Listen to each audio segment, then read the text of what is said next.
নমস্কার, সুপ্রভাত। এক ফোনে বাংলায় আপনাদের স্বাগত। আপনাদের সঙ্গে রয়েছে আমি জুনেলা। প্রধানমন্ত্রীকে জবাব মুখ্যমন্ত্রীর। কেন্দ্রীয় মন্ত্রীর অভিযোগ খারিজ মমতা বন্দ্যোপাধ্যায়ের। রাজ্যের একাধিক পদক্ষেপের উল্লেখ চিঠিতে। ধর্ষণে কড়া আইন চেয়ে দ্বিতীয় চিঠি মুখ্যমন্ত্রীর। ফের ধর্ষণের বিরুদ্ধে কড়া আইনের সওয়াল মমতার।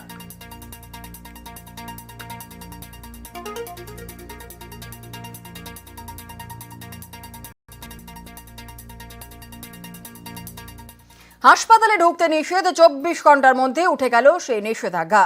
সন্দীপ ঘনিষ্ঠ চিকিৎসক নেতাকে নিয়ে রাতারাতি সিদ্ধান্ত বদলে ফেলল মেদিনীপুর মেডিকেল কর্তৃপক্ষ। আর এই চিকিৎসক নেতার বিরুদ্ধেও নানান অভিযোগ। তা সত্ত্বেও তিনি কিভাবে ওয়েস্ট বেঙ্গল মেডিকেল কাউন্সিলের প্যানেল এবং এথিক্স কমিটিতে? প্রশ্ন ডাক্তার পড়ুয়াদের।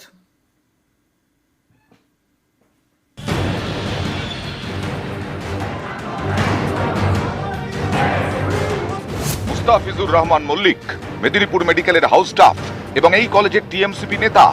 এই মুস্তাফিজুর আরজি করের প্রাক্তন অধ্যক্ষ